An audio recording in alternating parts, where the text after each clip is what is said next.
Oi, hoje é sexta-feira, né?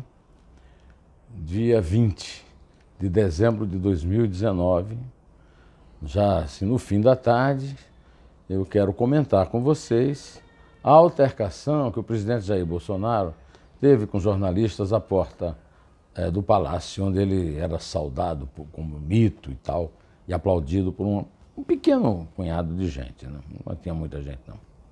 Bom, ao ser questionado por um jornalista o que aconteceria se Flávio tivesse cometido algum deslize, o Bolsonaro respondeu: "Você tem uma cara de homossexual terrível, nem por isso eu te acuso de ser homossexual."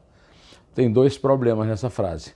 Primeiro, que não existe a cara do homossexual, uma pessoa que tem cara de ser homossexual, não. Segundo, ninguém tem o direito de acusar ninguém de ser homossexual, porque ser homossexual não é doença, não é defeito, é simplesmente uma condição de escolha sexual. E o Bolsonaro, na idade dele, já podia ter aprendido isso.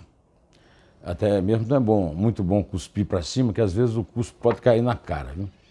Bom, em seguida, depois que Bolsonaro disse que ele era o responsável por um empréstimo de 40 mil a Fabrício Queiroz, um ex-assessor do Flávio, outro jornalista perguntou se ele teria o comprovante do empréstimo. Pergunta comum. A pessoa empresta um dinheiro, não tem comprovante nenhum, pergunta comum. E eu não estou aqui defendendo o jornalista, eu estou aqui tentando entender a reação do presidente da República. Bom,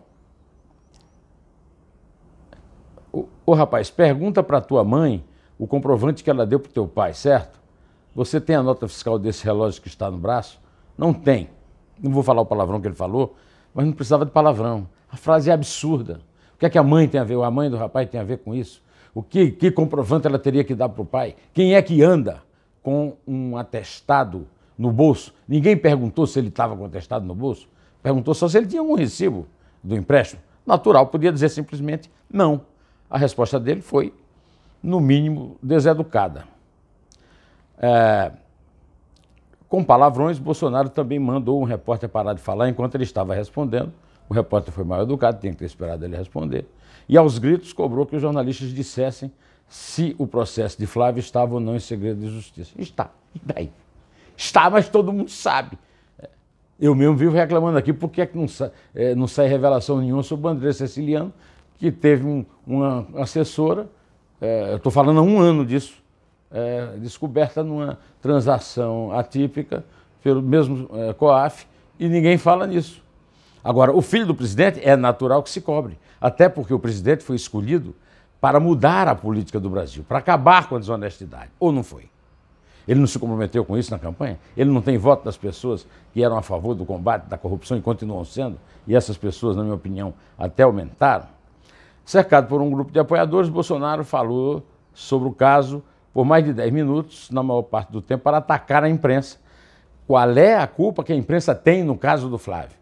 Se o Flávio cometeu algum deslize, tem que responder na justiça. Se não cometeu, ele será inocentado na justiça. A imprensa não condena, não culpa, nem inocenta ninguém. A imprensa noticia e é notícia. Filho do presidente da República, senador de 4 milhões de votos, é notícia, ele vai ter que conviver com isso até o dia que deixar a vida pública. Se ele não quiser conviver com isso, se ele não quisesse conviver com isso, tivesse ficado no quartel, na caserna. Tivesse pelo menos até merecido uma promoção para general, né? Pois ele atacou o Ministério Público, o governador do estado, Wilson Witzel, e o juiz do caso, né? E aí disse: é um trabalho porco que estão fazendo contra a gente no Rio de Janeiro, e vocês aqui não sabem ver o outro lado, só veem um lado. Não, os repórteres estavam lá e tentando exatamente saber o lado dele. E se ele tivesse sido cortês e respondido com lhaneza, ele teria exposto o lado dele. Ele é que se recusou a defender. Eu acho que o melhor que o Bolsonaro pode fazer, mas não estou aqui para dar conselho, ainda mais ao presidente da República, eleito com milhões de votos, e minha avó dizia que se conselho fosse bom, vendia em farmácia, era, primeiro, aconselhar o filho a responder naturalmente na justiça. Se não tem culpa, a inocência vai aparecer. Se tem culpa, paciência. Ele mesmo disse isso já no passado, quando não se irritava tanto com o caso, quando o caso não tinha chegado a essa... O problema não é o juiz. O problema não é dele mesmo, Bolsonaro também, ele não é juiz, o problema é do Flávio. Só que passa a ser problema dele, porque o próprio Flávio não perde uma ocasião de dizer que está sendo atacado para que se ataque o pai. O que não é verdade e que aí a coisa vai para o pai mesmo e ele tem que responder. Os bolsonaristas que estavam lá aplaudem. E daí? O que é que isso resolve? Ele vai ser reeleito? Não sei, talvez seja. É outro problema, mais 4 anos pela frente enfrentando isso. E até lá, o Flávio vai se defender indo ao STF. Alguém não contou, nem para o Bolsonaro, nem para o Flávio, que o recurso do Flávio foi derrotado por 9-2 e o próprio Toffoli e o Gilmar Mendes que votaram, que deram liminares para impedir a investigação, votaram contra a punição ao COAF por ter fornecido dados que eles consideram sigilosos. Enquanto isso, o Ministério Público fez o trabalho e está relatando que viu uma lavagem de 2,5 milhões de reais. É lamentável que isso tenha acontecido. O presidente tem que ter noção, não é nem da solenidade, é do mínimo de civilidade que tem que ter na sua relação, não apenas com a imprensa, mas com qualquer pessoa, porque o fato de ter sido eleito presidente e de possivelmente vir a ser reeleito não justifica nenhuma grosseria desse tipo, nem manifestações explícitas de homofobia. Ao dizer que alguém acusar de homossexual, é homofobia sim, e pode responder na justiça por isso. Bom, esse sim vai responder na justiça é o guerreiro do povo brasileiro, que foi pilhado furtando dinheiro, milhões, centenas de milhões de reais, de hospitais e escolas públicas em bairros muito pobres do paupérrimo estado, meu estado natal da Paraíba. Ricardo Coutinho disse que estava de férias. Mentira. Foi muita coincidência. O fato é que ele fugiu e só voltou quando começaram as férias nos tribunais de justiça. Por quê?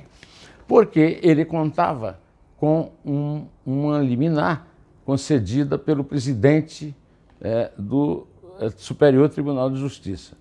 Mas como o presidente do Superior Tribunal de Justiça, o Noronha, é advogado e já foi denunciado pelo antagonista, os filhos dele são advogados de Coriolano, um irmão que também está envolvido na tal Operação Calvário, juízo final, eles resolveram apostar em outra coisa.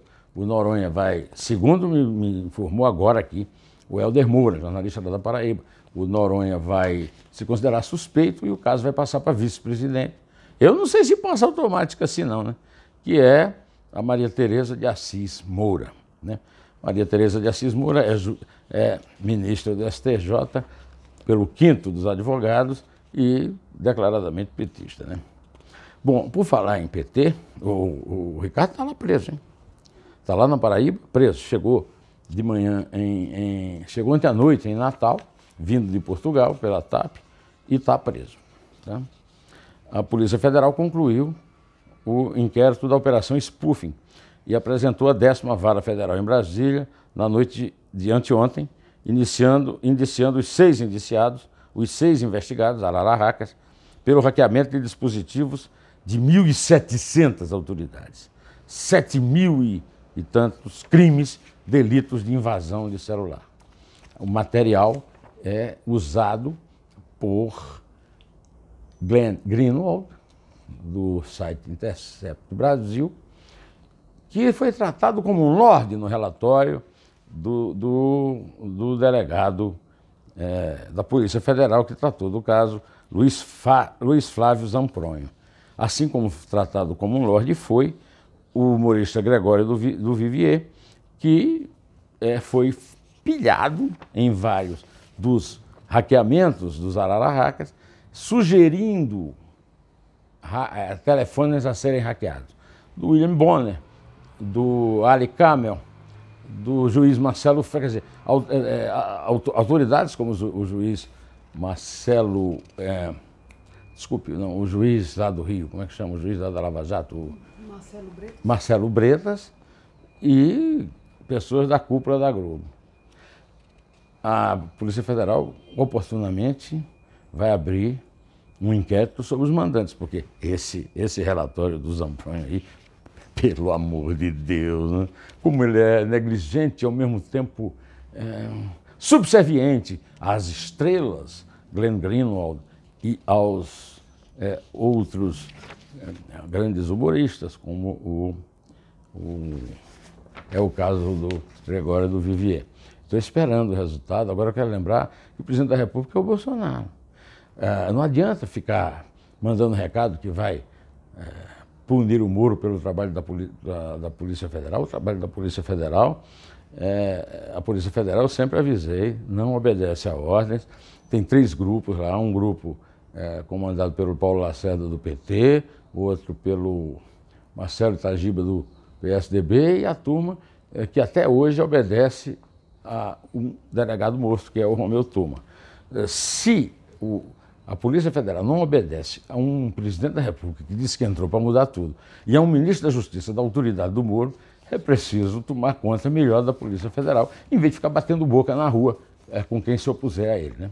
Pois é, eu vou aqui me despedindo de você, direto ao assunto, em té, e só a verdade nos salvará.